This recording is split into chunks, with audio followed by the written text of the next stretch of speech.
പറഞ്ഞ പോലെ ഒന്നും സംഭവിച്ചിട്ടില്ല. ഞങ്ങൾ ഇരിക്കുന്ന ഒന്നുമില്ല. പക്ഷെ ഞങ്ങൾ അന്നേരം വിചാരിച്ചു ഞങ്ങളൊക്കെ പോവുകയാണെന്ന്.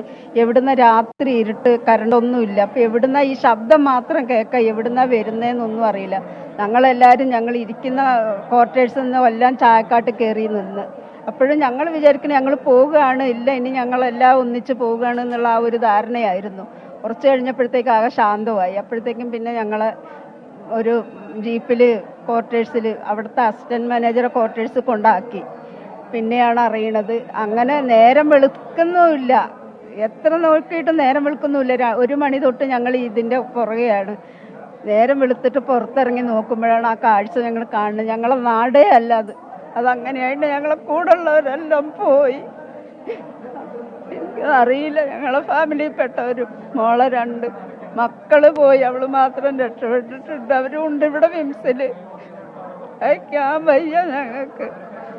ഞങ്ങളെ കൂടുള്ളവരെല്ലാം പോയി, നാടേ പോയി. ഞങ്ങൾക്ക് ആലോചിക്കാൻ വയ്യ. എങ്ങനെയൊക്കെയോ ഞങ്ങളിവിടെ എത്തിയാലും ഞങ്ങളെ നാട് പോയി, ജനിച്ചു വളർന്ന നാടും പറ്റ പോയി. പറ്റണില്ല ഞങ്ങൾക്ക്.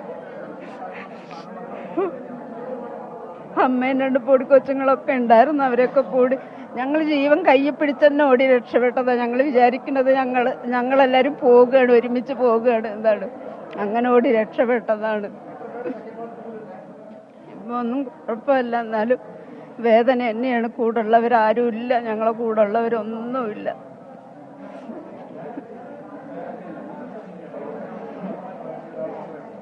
അമ്മയ്ക്ക് പരിക്കൊന്നുമില്ലല്ലോ? ഇല്ല, ഞങ്ങൾക്കൊന്നുമില്ല. ഞങ്ങൾ അപ്പോഴേ ഓടി.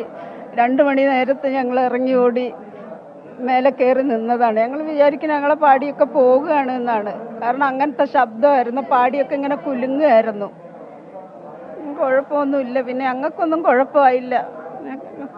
കണ്ണത്താ കാണുന്ന ദൂരമൊക്കെ പോയി. നാടേ അല്ല അത്. ഇങ്ങനെ എല്ലാം നഷ്ടപ്പെട്ട ആളുകളാണ് ഇവിടെ ഉള്ളത്. വളരെ വികാര